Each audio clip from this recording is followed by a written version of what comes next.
Hoje eu vou falar aqui 3 temáticas bastante interessantes. Eu estive pregando aqui sobre escatologia, falei das bestas, parece que o povo ficou com medo, veio para cá.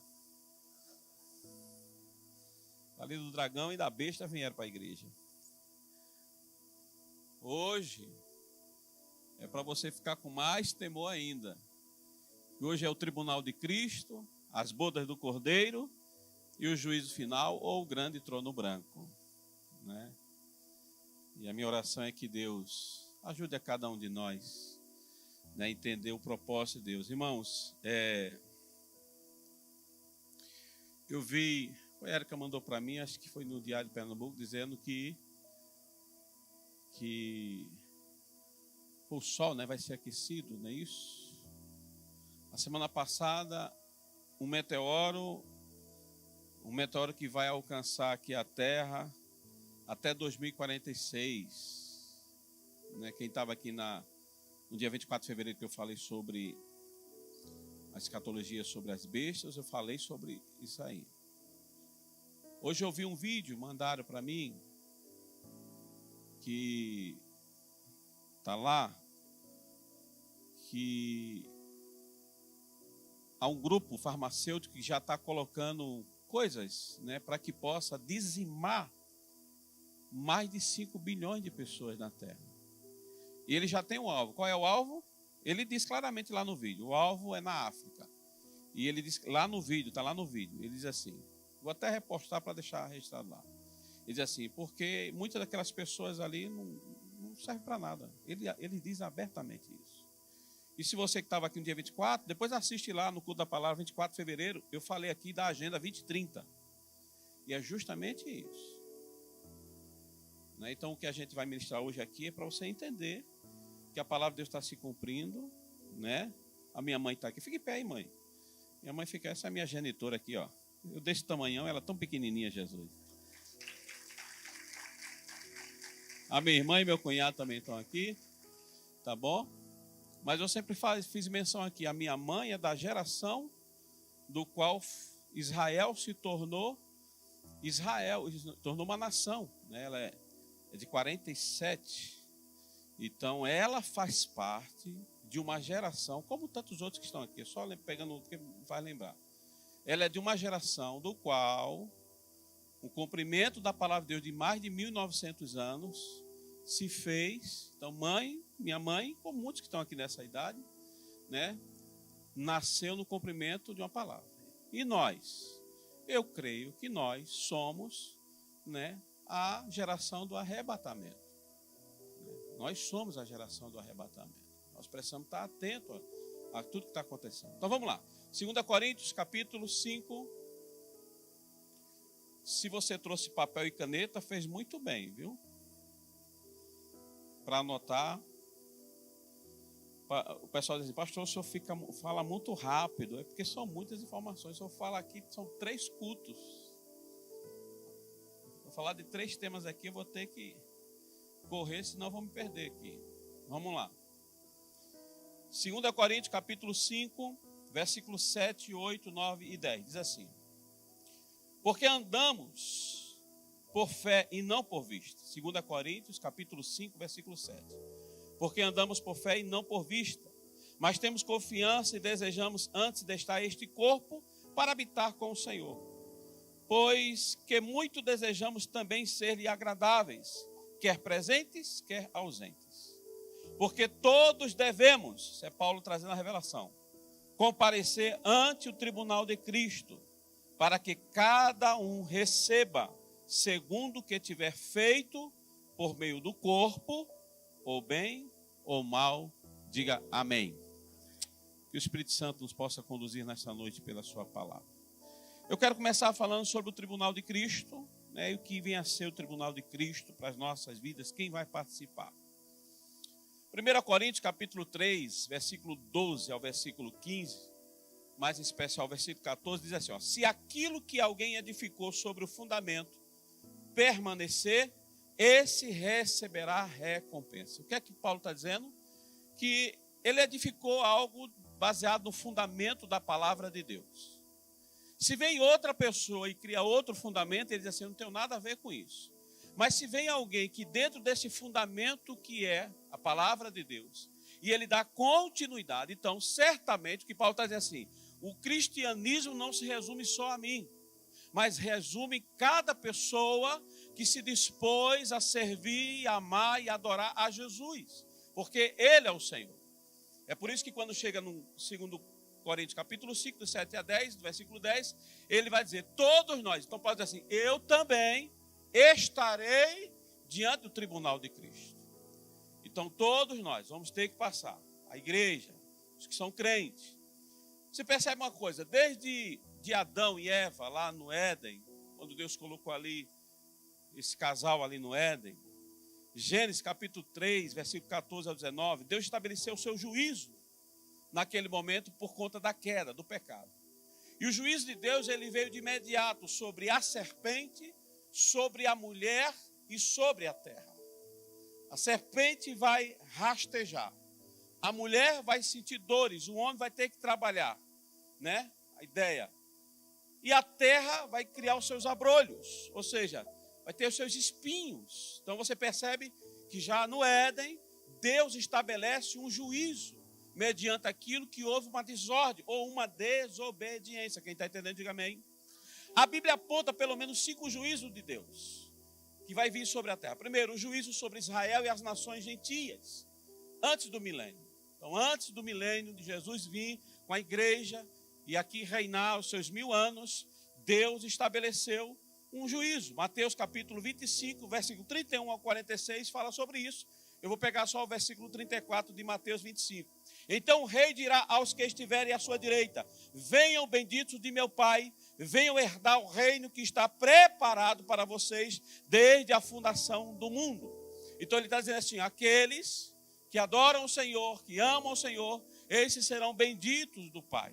Mas aqueles que não fazem assim, esses ficarão longe e separados de Deus. Segundo juízo, é sobre os anjos. Quem é que vai julgar os anjos? Interessante isso. É a igreja. A igreja que quando voltar, ela vai julgar. Justamente são aqueles salvos em Cristo Jesus, que já passaram pelo tribunal, já passaram pelas bodas, e agora eles recebem a autoridade do próprio Jesus, para que assim possam julgar os anjos. Por quê, pastor? Porque os anjos, eles tiveram o privilégio de estar diante de Deus, e muitos deles se rebelaram quando Lúcifer assim se rebelaram. E agora, o que é que acontece? A igreja do Senhor, as pessoas que estão salvas em Cristo, que descem para reinar, elas vão julgar. Onde é que está isso? 1 Coríntios capítulo 6, versículo 3. Por acaso vocês não sabem que havemos de julgar os próprios anjos, quanto mais as coisas desta vida? Era um alerta de Paulo, pelas discussões que estavam tendo. Ninguém conseguia resolver coisas pequenas dentro da igreja. Ele disse, será que vocês não percebem que vocês não conseguem, ter que chamar alguém de fora para julgar a causa de vocês, quando na verdade nós, a igreja, nós que temos a mente de Cristo, vamos julgar os anjos, do qual assim deixaram a obediência. Outra coisa que eu aprendo também, o juízo sobre Satanás, Apocalipse capítulo 20, versículo 3 e versículo 10. Estou falando do juízo de Deus desde o Éden.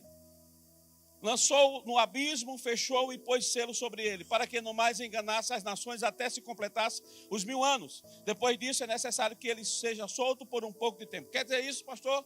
Que quando Jesus voltar, depois do arrebatamento, passa o tribunal de Cristo, a boda, e aí quando completa os 7 anos, volta, vai reinar 1000 anos, é o milênio de Cristo. E aí agora, depois de 1000 anos, Satanás é solto mais uma vez e vai enganar a muitas pessoas. Apocalipse capítulo 20, versículo 10. O diabo que eu tinha enganado foi lançado no lago de fogo e enxofre, onde já se encontrou a besta e o falso profeta, e serão atormentados de dia e de noite para todo sempre. E aí volta lá para aquela outra. Quarto juízo é o juízo da humanidade perdida diante do trono branco. Apocalipse capítulo 20, versículo 11 ao 15. E aí eu quero destacar o versículo 14 e 15 de Apocalipse 20. Então a morte e o inferno foram lançados no lago de fogo. Esta é a segunda morte, o lago de fogo. E se alguém, escute isso, não foi achado inscrito no livro da vida, esse foi lançado no lago de fogo, Apocalipse 20, 14 e 15.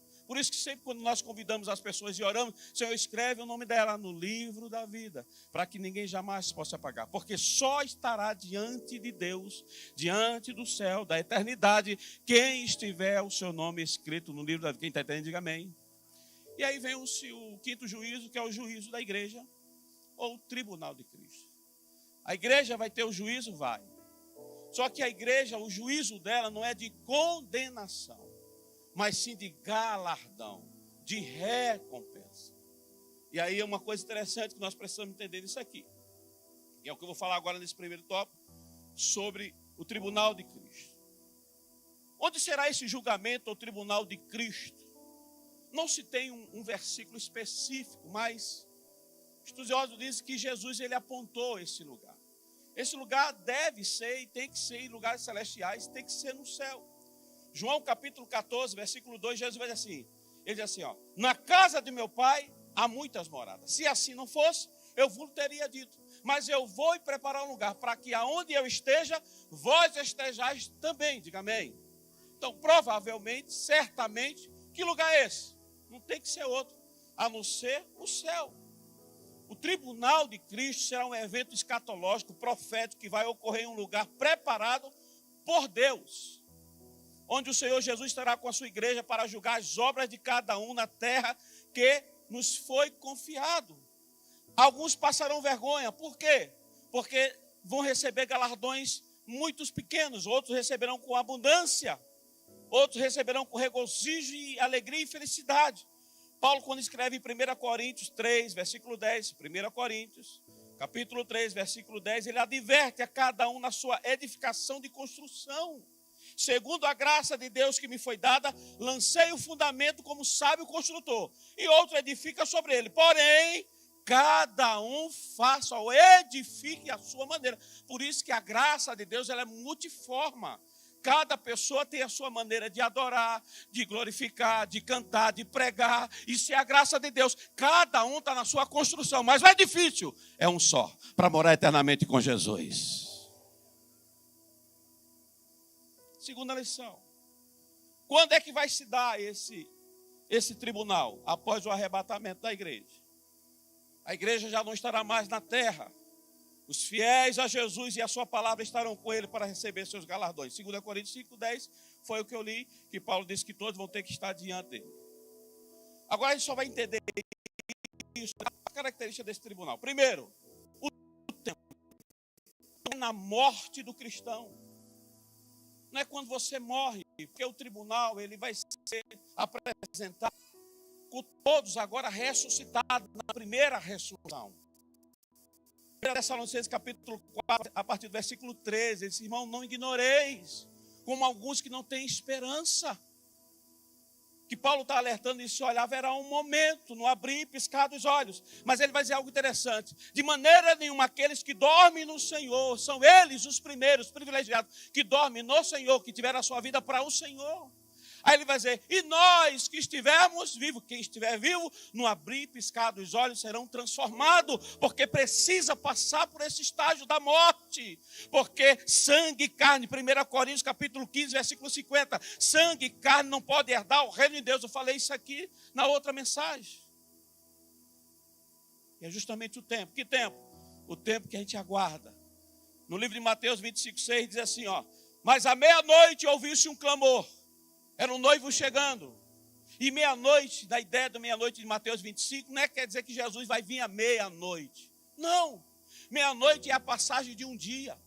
Às 23h59, nós estamos até o dia 17 de março de 2023. Depois de meia-noite, meia-noite e 1, já é o dia 18 de março de 2023. Ou seja, pode ser um dia, pode ser uma dispensação. Que dispensação é essa, pastor? A dispensação da graça, do favor imerecido que nós estamos vivendo, que Daniel fala, dizendo que está na 69 semana. Falta só o milênio, ou seja, é de uma dispensação da graça para o milênio.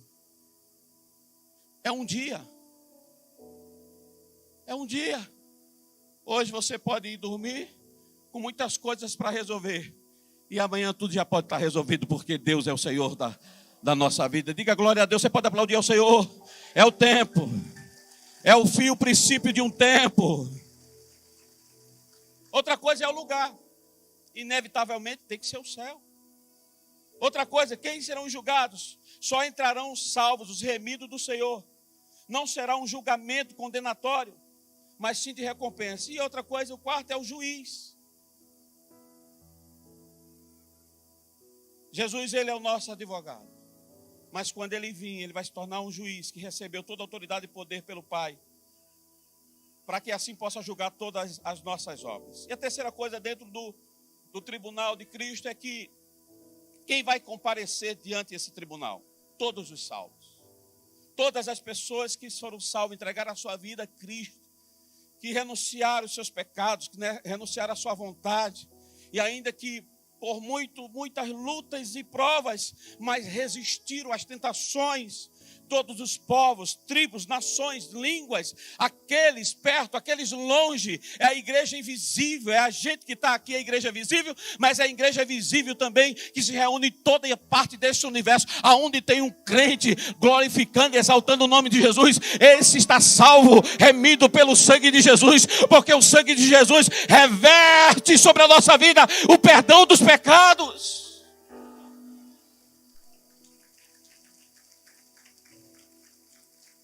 Qual é a finalidade do tribunal de Cristo, pastor? É de condenação? Não. O tribunal de Cristo, ele não é para condenação, mas uma recompensa das obras que você fez, daquilo que você fez com alegria, daquilo que você fez com fervor, daquilo que você fez com humildade, daquilo que você fez de todo o coração, daquilo que você fez com quebrantamento, com lágrimas, reconhecendo que você não estava fazendo para homens. Ei, reino de Deus não tem disputa, reino de Deus tem serviço, tem mordomia cristã. É você se colocar na posição de dizer: eis-me aqui, Senhor, envia-me a mim. Aleluia! É viver no temor de Deus, é viver na santidade do Senhor, é viver separado para glorificar e exaltar o nome dEle. Aonde você chegar, você é um representante de Deus, você é um representante do Rei de Deus. Alguém vai olhar para você e diz: tem algo diferente nessa vida, é Jesus, é Jesus, é Jesus. Aleluia.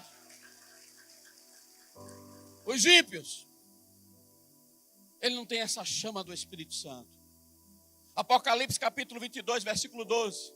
Eis que venho sem demora, e comigo está a recompensa que tenho para dar a cada um segundo as suas obras. Quem vai te recompensar é o Senhor. Essa foi a maneira que Deus achou por bem, pelas suas renúncias, por deixar a sua zona de conforto. Muitas vezes sai do seu trabalho numa sexta-feira doido para chegar em casa, cansado depois de uma semana de labuta, mas você diz: não, eu vou adorar, eu vou glorificar. A você que sai de Recife para ir a outros lugares, lá no interior, lá longe no sertão, para falar de Jesus, do amor dele, dizendo que ele ama, que ele perdoa, que ele transforma e que ele salva. É essa a recompensa que você vai receber, meu irmão. É quando você abre mão do lazer com a sua família no final de semana, mas você sabe que tem um compromisso com o reino. 1 Coríntios capítulo 4, versículo 5. 1 Coríntios 4, 5. Portanto, não julguem nada antes do tempo, até que venha o Senhor, o qual não somente trará a plena luz as coisas ocultas das trevas, mas também manifestará os desígnios dos corações. E então cada um receberá o seu louvor da parte de Deus. Que é isso aqui, pastor? Não espere em homens. Homens é falhos. Espere em Deus. Bem-aventurados são aqueles que receberão os seus galardões. E é interessante que Paulo, quando vai escrever, ele diz: olha, aqueles que têm suas obras em ouro, em prata, em pedras preciosas, serão muitos recompensados. Mas aqueles que têm as suas obras em madeiro, em feno, o que é feno? É forragem, é mato seco, palha, perderão muito das suas recompensas. São pessoas que até fazem alguma coisa, mas faz murmurando, faz reclamando. Não, Jesus não precisa disso. Quando você fizer, faça com alegria, faça com amor. É Ele que vai recompensar. Ah, mas o pastor nem fala e nem quero falar. Quem vai falar por você é Jesus.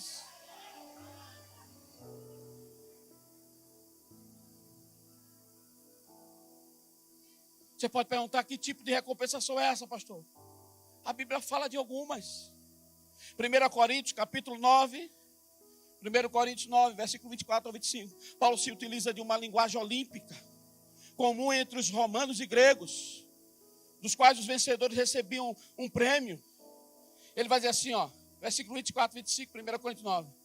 Vocês não sabem que os que correm no estádio, todos na verdade correm, mas um só leva o prêmio? Corram de tal maneira que ganham o prêmio. Todo atleta em tudo se domina, aqueles para alcançar uma coroa corruptível. Aí ele vai dizer, mas nós, porém, uma coroa incorruptível.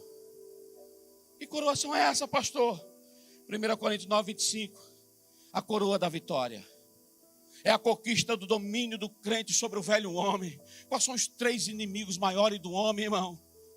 É o diabo, é a carne, é o mundo que nos fascina, que nos atrai para ele. Mas quando você vence tudo isso, você recebe uma coroa de vitória. A coroa de gozo, de alegria, de contentamento e alegria. É a maior alegria do crente, qual é? Ganhar almas para Jesus. Você não evangeliza. Um trabalho desse 1 por 1 mesmo é esse mesmo. Você não está nem aí. Você pega o papel, bota dentro da Bíblia e esquece. Você nem ora. Como é que você diz que vai ter contentamento e alegria? Não. Como é que você vai receber uma coroa? Não tem. O fruto do justo é a árvore da vida. E o ganhar almas é sábio. Provérbios 11:30. Comece a ganhar alguém. Interceda por alguém. Convide alguém. Fala de Jesus para alguém. Se Jesus está à porta, o que é que você vai ficar calado? Fala de Jesus para uma pessoa. A coroa de justiça, 2 Timóteo 4, 7 e 8. São aqueles que mesmo sofrendo batalhas, perseguições, estão aguardando a vinda do Senhor Jesus. A coroa da vida, Apocalipse capítulo 2, versículo 10, Tiago capítulo 1, versículo 12. Porque diz respeito à obra expiatória de Cristo, para que a gente pudesse viver uma vida eterna.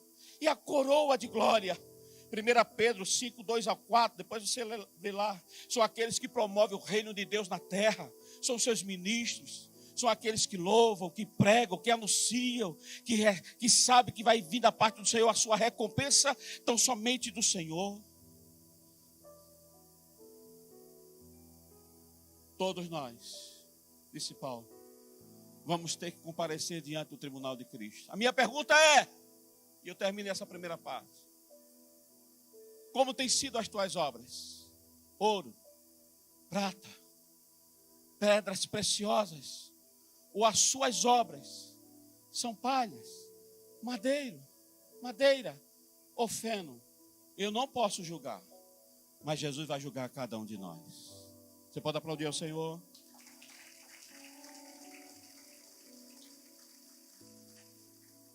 Aleluia. As bodas do Cordeiro. Eu não vou pegar um texto específico aqui, que são vários. Apocalipse 19, versículo 7 ao 10. 2 Coríntios 11, versículo 2. Efésios capítulo 5, versículo 27. Lucas capítulo 12, versículo 35 e 37. Mas é importante saber o seguinte: depois que todos nós que estamos salvos, que a igreja foi arrebatada, que passamos agora pelo tribunal de Cristo, que recebemos cada um de nós a nossa recompensa. Cada um agora está com as suas recompensas, e agora vai ter agora um momento do casamento de Cristo com a sua igreja, chamada as bodas do Cordeiro. Esse é o momento que se prepara para que Cristo assim possa, junto nessa representação do Cordeiro, tornando assim a esposa, a igreja, salva. Em linha geral, a gente só vai entender isso olhando para a cultura oriental, que é diferente da cultura ocidental nossa, porque aqui o noivo é que fica esperando a noiva, né? E aí é uma coisa bem interessante, porque eu não vi até hoje, irmão, até hoje as noivas se atrasam. Não é interessante isso? A noiva se atrasa. Marca o casamento de 3, aí você vai casar de 6 ou de 7. Né? Não é para a gente pegar aqui o sol ainda. Aí está chegando 5 horas, o sol já está indo embora naquela correria. Mas vamos lá. Essa é a cultura ocidental. Só que a oriental é diferente. Não é o noivo que espera, é a noiva que espera o noivo. E a festividade do casamento judaico, do povo de Deus lá, eles duram entre 7 a 14 dias. Por isso que em Mateus capítulo 25, que fala das 10 virgens, né, que são aqueles pajens que ficavam preparando, e tinha que ter ali o azeite, porque se a pessoa que se apresentasse no casamento não tivesse o azeite para a lamparina, ele dizia assim: eu não fui convidado, eu sou um penetra nisso aqui. É por isso que o texto vai dizer que à meia-noite o noivo chegou, fechou-se a porta, e aquelas que eram nessa, que quando chegaram, disse: não, o noivo já fechou, ou seja, a porta fechou, você não está convidado. Por quê? Porque as suas lamparinas já não estão mais aqui. Por quê? Eles chegaram com azeite, mas cadê a lamparina? Por isso que Jesus ele traz essa parábola em Mateus 25. O tribunal de Cristo passou. Agora é o encontro do casamento de Cristo e a sua igreja. Apocalipse capítulo 19, versículo 7. Alegremos-nos, exultemos e demos a glória, porque chegou a hora das bodas do Cordeiro, e a noiva dele já se preparou. O casamento hebraico, lá atrás, o noivo, ele pagava um preço ou um dote. Você vai ver isso lá em Gênesis capítulo 34, versículo 12. Quando Siquém se apaixona por Diná e o seu pai vai lá, ele diz: olha, meu filho se apaixonou, só que ele abusa de Diná, e aí os filhos de Jacó depois vai se vingar. Mas aí o texto sagrado vai dizer que ele paga um preço.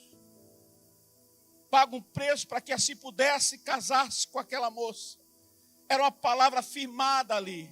E como era firmado aquele contrato com o pai da noiva, o noivo, ele agora deveria fazer um discurso diante de todos aqueles que estavam ali presentes. E principalmente para a noiva, ele dirigia as palavras para a noiva e dizia assim: eu vou preparar um lugar para você. Todas as pessoas que ali estavam perto confirmavam aquela palavra, e ele dizia assim: olha, eu vou preparar um lugar para você. E ele saía ali da casa da noiva, e ele ia para a sua casa, e ia preparar um lugar, uma câmara, e ali ele começava a preparar aquele lugar, na casa do seu pai. E quando ele estava preparando, se alguém chegasse e perguntasse assim: ei, quando é o dia do casamento? Ele dizia assim: só o pai sabe. Só o pai sabe. Eu não sei se você está entendendo.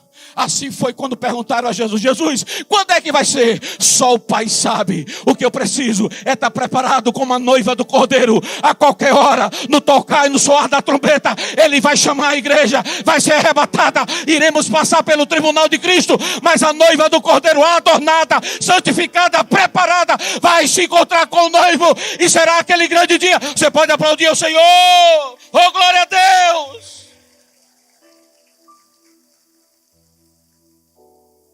Só o pai sabe.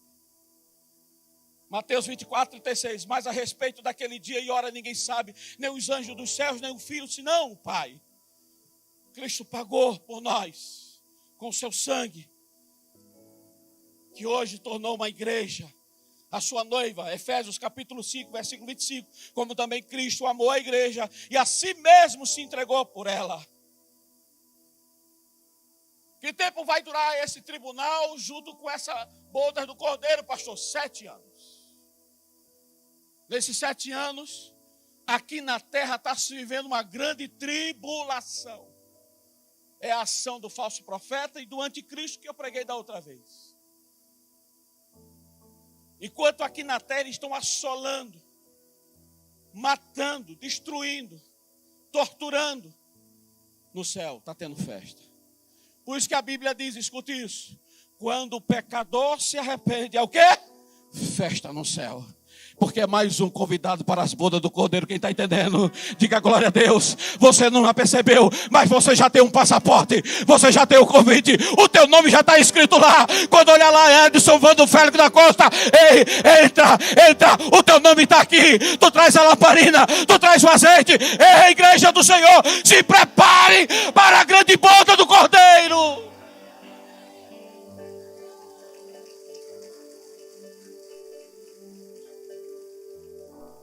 O que é isso, pastor? A noiva do Cordeiro ficando 7 anos no céu, na casa do Pai. Só que quando completa esses 7 anos, ele volta agora como esposo, junto com a sua noiva. E todos conhecerão a mais formosa entre as mulheres. É o amor ágape, divino, puro, se encontrando e cumprindo os propósitos de Deus.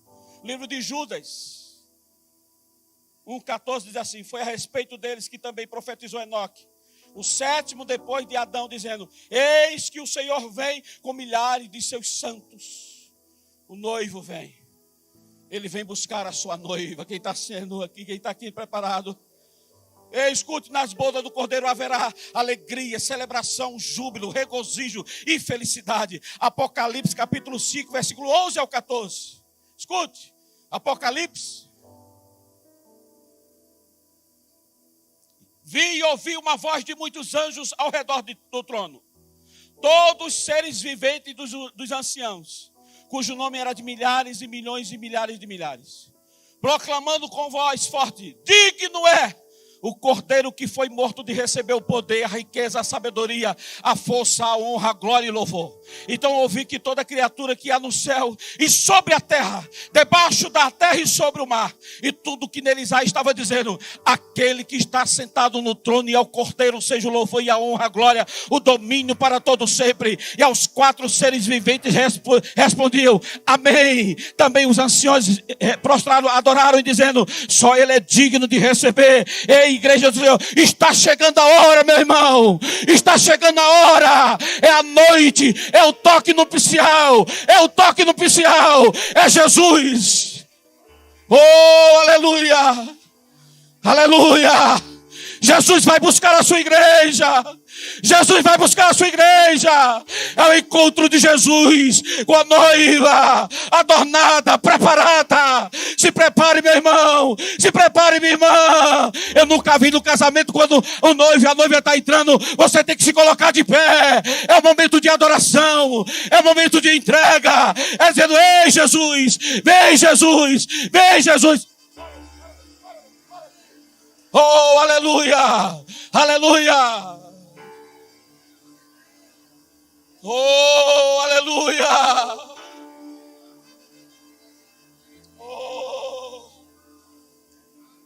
Oh, aleluia. Oh, aleluia, aleluia, aleluia. Se prepare, igreja. A qualquer momento, ao som da trombeta, haverá o alarido de glória, haverá o mover de Deus. A igreja vai ser arrebatada. Se santifique mais, adore mais a Ele, sirva mais a Ele.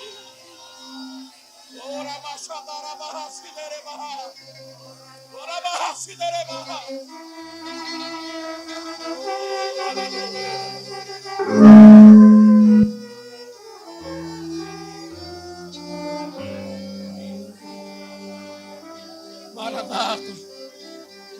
Ora vem, Senhor Jesus. Ora vem, Senhor Jesus.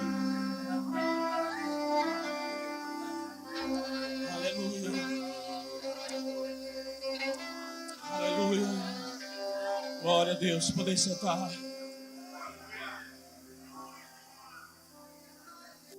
Passamos pelo tribunal de Cristo. A igreja agora desce com Jesus, depois das bodas. Vai reinar 1000 anos. O milênio de Cristo. Até que se complete. Satanás vai ser solto por mais um tempo. Vai enganar muitas pessoas. Até que chega o momento final. É a segunda ressurreição. A primeira ressurreição, quem é que participa? Aqueles que morreram no Senhor. E a segunda ressurreição, todos aqueles que viraram as costas para Deus. E agora quem estará lá? A igreja? Não. A igreja recebeu a sua recompensa. Com dor, com perseguição, com provas, com lutas. Mas todos quantos os seus nomes não foram arrolados no livro da vida. Agora todos vão estar diante do trono branco. Povos, tribos, nações. Todos vão ter que dobrar, Filipenses. Todo joelho vai ter que se dobrar diante de Jesus. O Rei do Reis, Senhor dos Senhores. Todos agora vão ter que entender e passar por isso. Apocalipse, capítulo 20, versículo 11 ao 15. Versículo 11. Vi um grande trono branco e aquele que está sentado nele. A terra e o céu fugiram da presença dele e não se achou lugar para eles. Atos, capítulo 17, versículo 30 ao 31. Versículo 31. Porque Deus estabeleceu um dia em que julgará o mundo com justiça, por meio de um homem que escolheu, Jesus. E deu certeza disso a todos, ressuscitando dentre os mortos.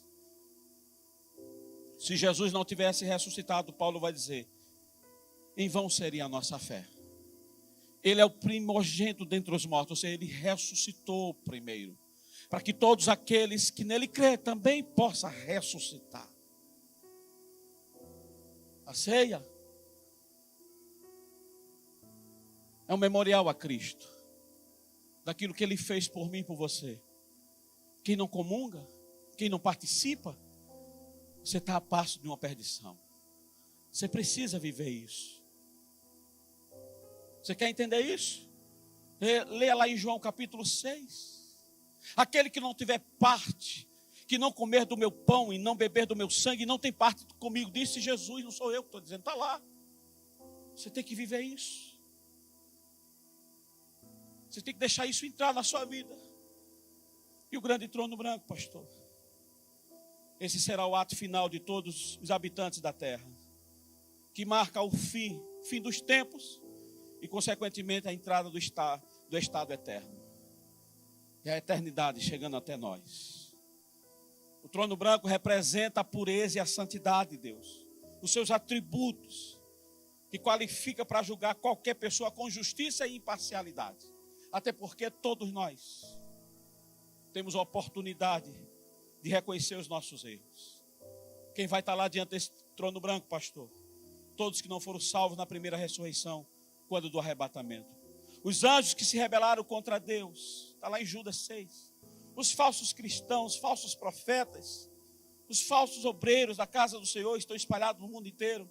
Aqueles que demonstram terem muitos dons, mas nenhum fruto. Pessoas que aceitam a proposta satânica de praticar desobediência. Vende a graça de Deus. Vende a sua alma a Satanás pelo poder, pelo dinheiro, pelas coisas desse mundo. Produzem ações contrárias à vontade de Deus. Foram amantes muito mais das coisas desta terra. Adoram a si mesmos, buscaram para si admiradores e estiveram cercados de discípulos que não seguem a Cristo. Quem são esses? Paulo revela. 2 Timóteo, capítulo 3, versículo 1 ao 5. Mas você precisa saber disso. Nos últimos dias sobrevirão tempos difíceis. Pois os seres humanos serão egoístas, avarentos, orgulhosos, arrogantes, blasfemadores, desobedientes aos pais, ingratos, ímpios, sem afeição natural, implacáveis, caluniadores, sem domínio de si, cruéis, inimigos do bem, traidores, atrevidos, convencidos mais amigo dos prazeres do que amigo de Deus, tendo até forma de piedade, mas negando o poder dela. Aí Paulo termina dizendo, fique longe também destes.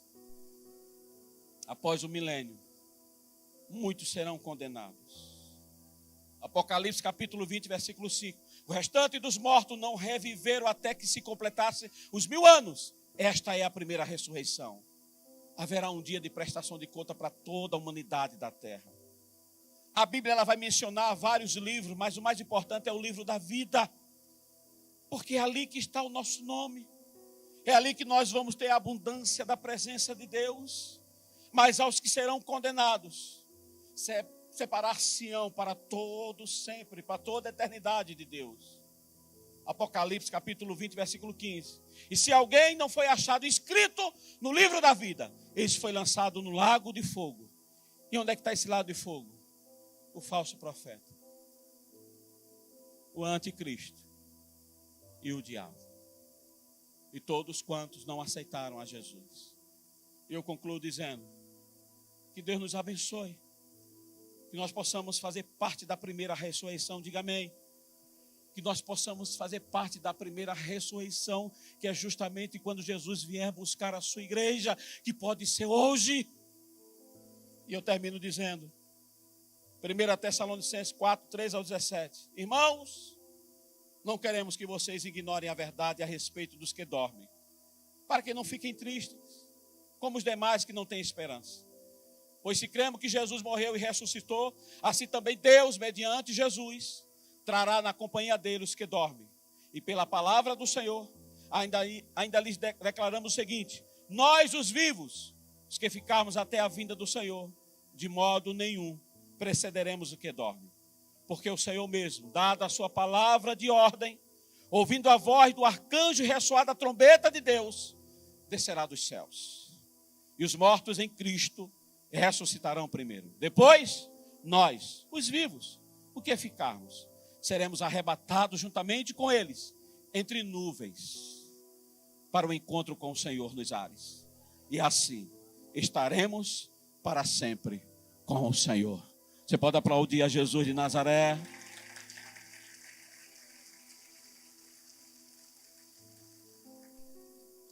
A minha palavra final para a gente ceiar. Renuncie ao pecado. Renuncie tudo aquilo que está te fazendo afastar-se de Deus. Porque você pode ser pego de surpresa na volta de Cristo, mas também você pode ser pego de surpresa com a morte. A morte, ela nunca avisa quando ela chega. E nós precisamos entender isso. O tempo é hoje. A hora é agora. Esse é o momento de você consertar o seu altar diante do Senhor e dizer: Senhor, me perdoa. Eu quero viver para Ti.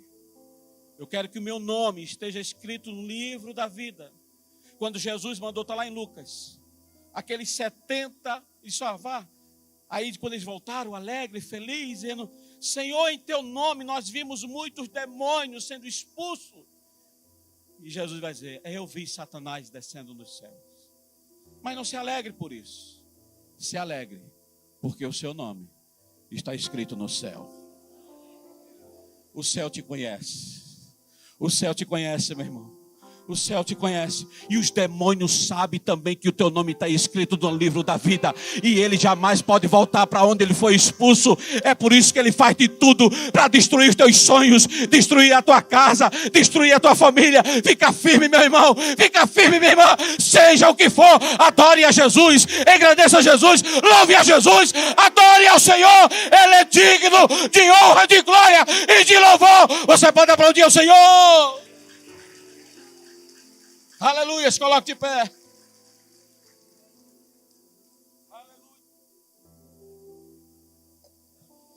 Glória a Jesus, glórias ao Senhor, o Deus eterno. Abra sua Bíblia na primeira carta do apóstolo Paulo aos Coríntios, capítulo 11. Louvado seja o nosso Deus. Que palavra, meus amigos. É tempo da gente se consertar, é tempo da gente se ajustar, para estarmos firmes. 1 Coríntios, capítulo 11, versículo 23 em diante. A palavra de Deus vai dizer o seguinte: porque eu recebi do Senhor o que também vos entreguei, que o Senhor Jesus, na mesma noite em que ele foi traído, tomou o pão, e tendo dado graças, ele o partiu e disse: tomai e comei, isto é o meu corpo que é partido por vós. Fazei isto em memória de mim.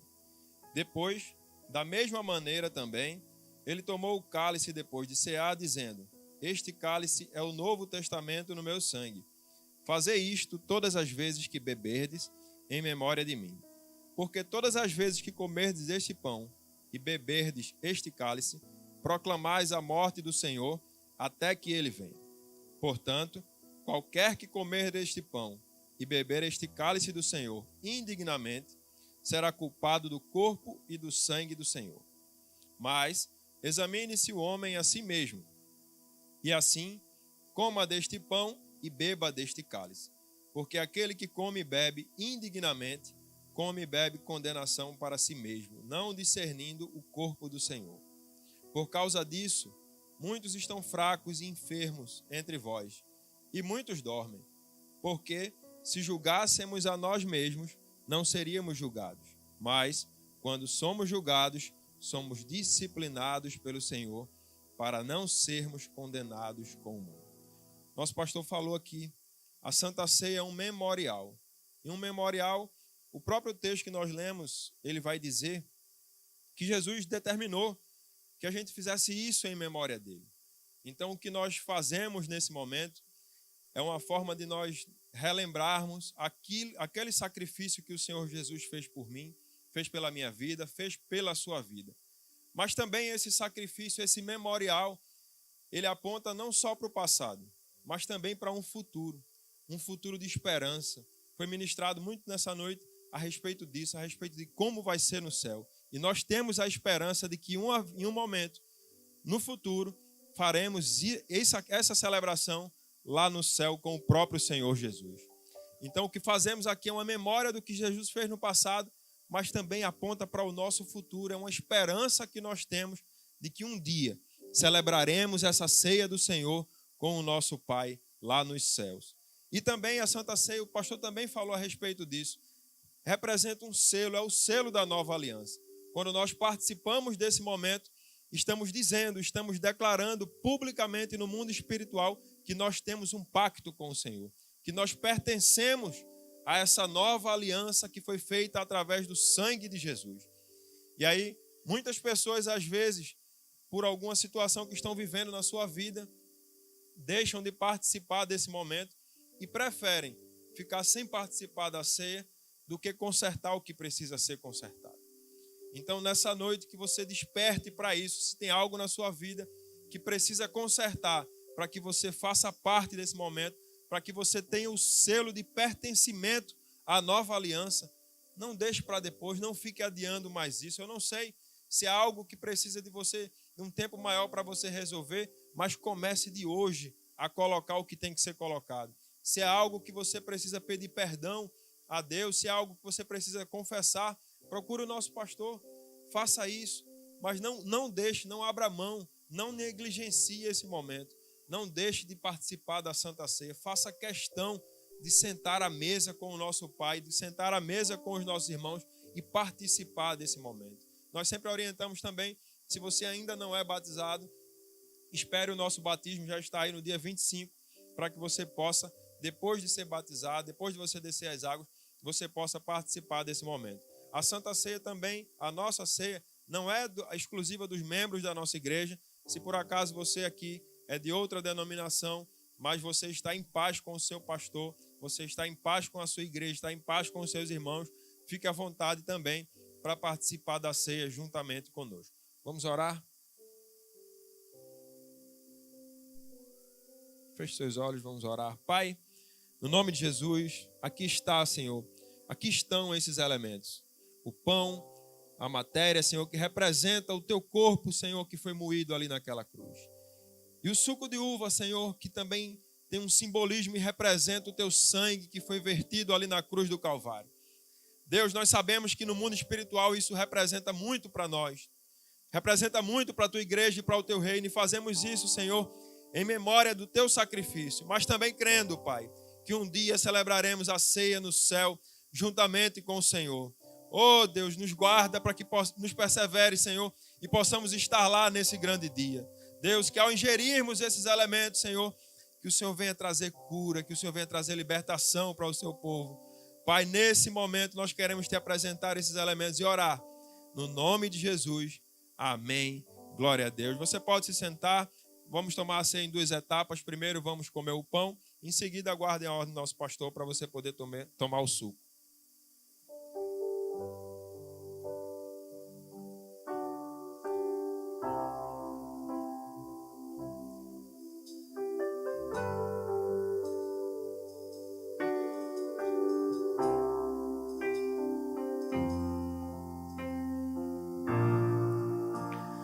Perto quero estar,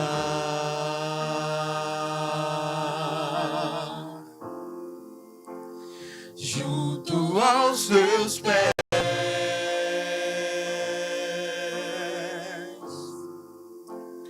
pois prazer maior não há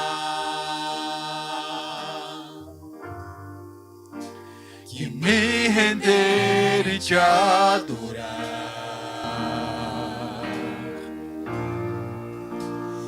Tudo que há em mim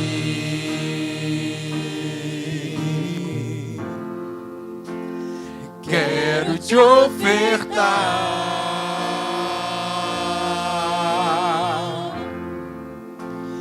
Mas ainda é pouco, eu sei, se comparado ao que ganhei.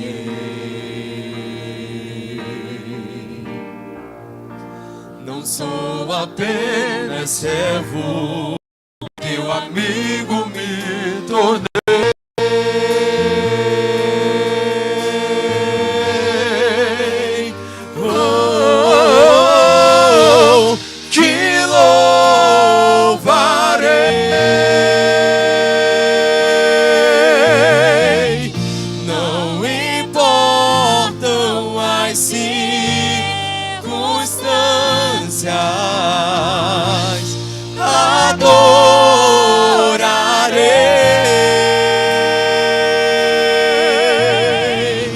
Somente a ti, Jesus.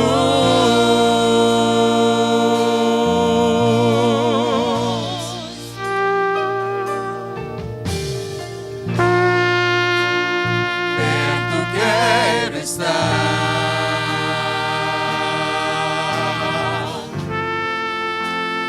junto aos teus pés,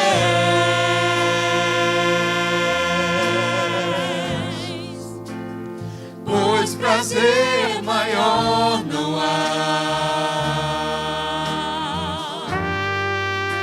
que me render e te adorar. E tudo que há em mim eu quero te ofertar. Quero te ofertar. Mas ainda é pouco, eu sei. Mas ainda é pouco, eu sei. Se comparado ao que ganhei, não sou apenas servo, o teu amigo me tornei.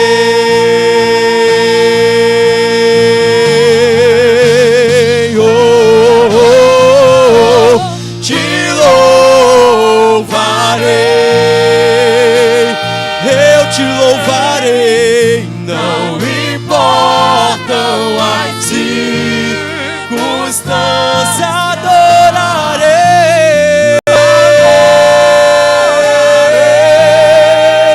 somente a ti, somente a ti, Jesus. Eu te louvarei, te louvarei de todo o coração. Sim, Senhor,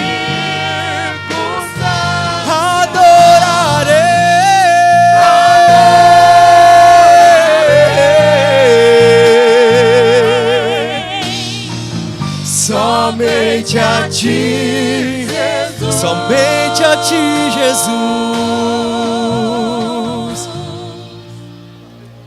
Aleluia, aleluia, aleluia. O texto que lemos continua e vai dizer que de forma semelhante o Senhor tomou do cálice que simbolizava uma nova aliança, que simboliza um pacto perfeito, estabelecido e selado pelo sangue de Jesus. É por esse sangue que nós temos uma grata convicção de que tudo o que foi profetizado por sua palavra irá se cumprir. Quando o sangue do Senhor foi derramado naquela cruz, ele estava selando algo que Colossenses vai relatar para a gente. Cravando na cruz todo o escrito de dívida, o Senhor apagou os nossos pecados naquela cruz. Nos tornou justos e limpos por seu sangue e nós o glorificamos por isso. Esse copo que tem um pouco de suco de uva não vai deixar de ser um copo com um pouco de suco. Mas da mesma forma como esse elemento não vai deixar de ser apenas um elemento, o seu significado também nunca deixará de ser o sangue do Senhor Jesus que derrama sobre a nossa vida, limpando os nossos pecados. Nós vamos fazer uma dinâmica só um pouco diferente desse momento do usual. Isso não é um hábito, a gente vai fazer seguindo a direção do Senhor sobre o nosso pastor. você, depois que nós orarmos, você vai compartilhar, você vai trocar com alguém o seu cálice. Então não precisa sentar quando a gente terminar. A gente vai entrar em uma nova canção, um novo período de adoração. E enquanto a gente celebra e adora o Senhor, troca o seu cálice com o seu irmão. Porque nesse lugar, por esse sangue, é a maior confirmação de que nós temos comunhão um com o outro. Amém? Então vamos orar por esse elemento. Depois a gente vai partilhar desse elemento e adorar o nome do Senhor Jesus. Pai, nós te louvamos por cada instrução que recebemos nessa noite. Te louvamos, Pai, porque nesse momento, isso aqui se torna, mais uma vez, confirmado, uma assembleia solene diante do Senhor. Nós estamos considerando a Tua palavra, ouvindo a Tua Escritura, reconhecendo o Teu amor, ansiando a Tua volta, gratos, porque na cruz o Senhor derramou o Teu sangue para que pudéssemos ter acesso à Tua presença e uma esperança de vida eterna. Senhor Jesus, nós te adoramos e nós declaramos a morte do Senhor nesse lugar, mas muito mais alegres nós estamos porque também anunciamos a Tua ressurreição. Obrigado porque o Senhor vive, obrigado porque o Senhor inaugurou algo sobre a nossa vida e pelo Teu sangue nós temos esperança. Nós te adoramos, nós te glorificamos e nós apresentamos a Ti, Deus, essa oração, no nome de Jesus. Amém e amém. Vamos adorar o Senhor, compartilhe o cálice, vamos ter comunhão juntos. Digno é o Cordeiro que foi morto, Santo, Santo Ele é.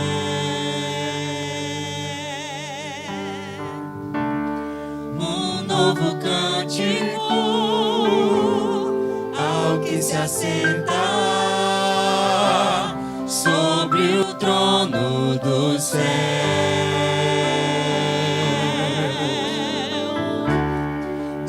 É o Cordeiro que foi morto, Santo, Santo Ele é.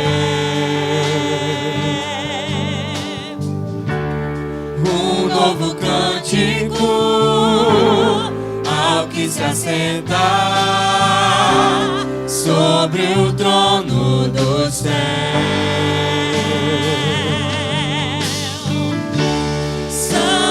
Santo, Santo, Deus Todo-Poderoso, que era e é e há de vir. Com a criação eu canto louvores ao Rei dos Reis. És tudo para mim e eu te adorarei.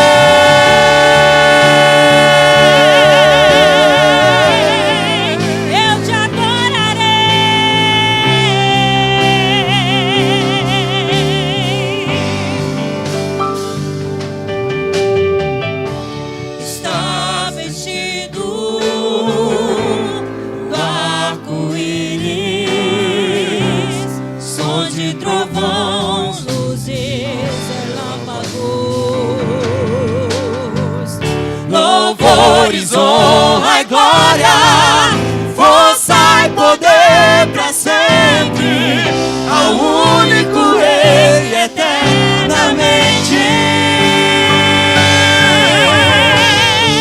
Santo, Santo, Santo, Deus Todo-Poderoso, que era e é e há de vir.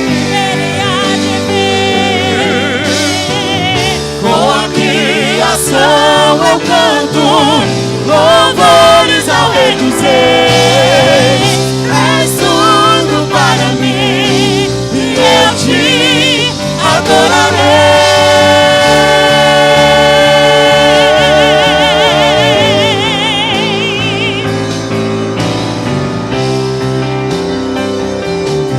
Aleluia.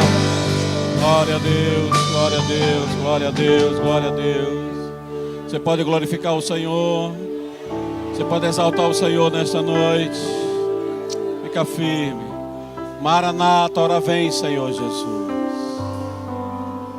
Glória a Deus. Motivo de oração, você e sua família. Orar pelo Brasil, os projetos da igreja.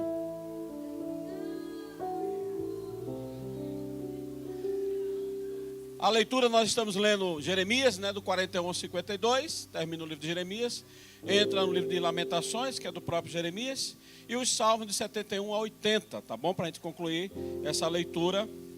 E o Salmo 72, 18, que a gente está recitando, como é que diz? Bendito seja o Senhor Deus, o Deus de Israel, só Ele faz maravilha. Vamos mais uma vez?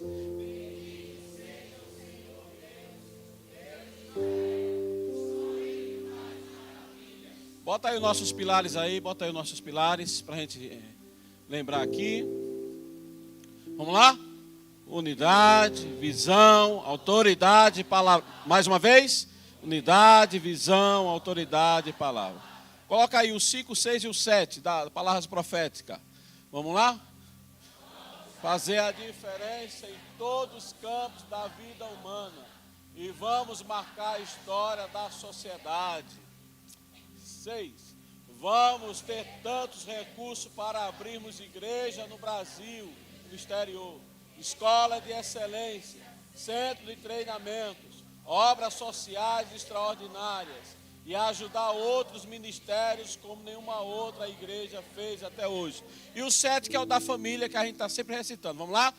Vamos ter famílias fortes, abençoadas e prósperas. Uma sucessão de gerações de homens. Você pode aplaudir ao Senhor, que assim seja. Olhe, se Deus permitir, no dia 31 desse mês, eu vou falar sobre os 7 selos, 7 taças e as 7 trombetas. Capítulo 5 de Apocalipse vai dizer que João, quando olhou, não achou ninguém digno que abrisse o selo. Até que no versículo 5 diz assim: mas um dos anciões de 24 que assiste diante do trono de Deus diz assim: mas teve um, o leão da tribo de Judá. Ele é digno de desatar os 7 selos. Quando chega no capítulo 6 de Apocalipse, o texto vai dizer que os 4 seres viventes, o leão, o bezerro, o rosto do homem e a águia.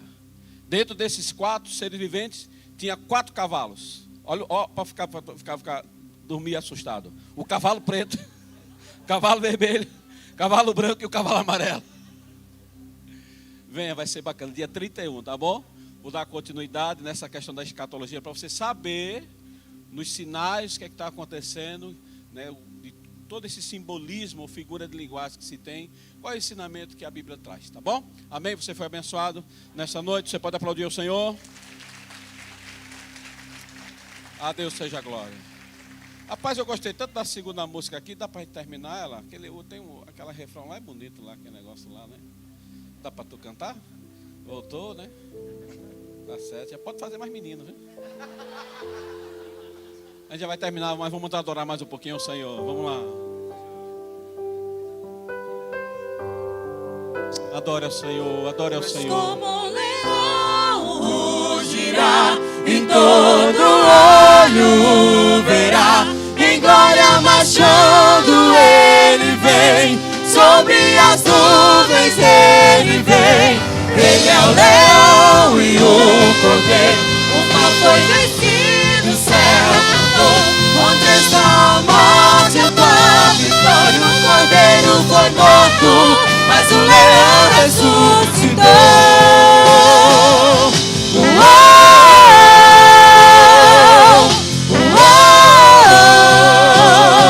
Ele ressuscitou. Emmanuel, o verbo rei da eternidade, o pão da vida, eu sou o verdadeiro Deus. Ele é o Senhor, libertador e salvador, a rocha eterna, palavra viva é o bom pastor. Jeová Nissi, Jeová Rafa, Jeová Shalom, Deus Adonai, Kadosh é o Elion, Jeová Jireh, o Elohim, Deus El Shaddai, Yahvé Shammah, com toda a glória o adorai. Emmanuel, o verbo rei da eternidade, o pão da vida, eu sou o verdadeiro Deus. Ele é o Senhor, libertador e salvador, a rocha eterna, palavra viva é o bom pastor. Jeová Nissi, Jeová Rafa, Jeová Shalom, Deus Adonai, Kadosh é o Elion, Jeová Jireh, o Elohim, Deus El Shaddai, Yahvé Shammah, com da glória o adorar. Mas como um leão rugirá e todo olho verá, em glória marchando ele vem, sobre as nuvens ele vem. Ele é o leão e o cordeiro, o mal foi vencido, o céu cantou. Onde está a morte, a tua vitória? O cordeiro foi morto, mas o leão ressuscitou. Uau, uau, ele ressuscitou.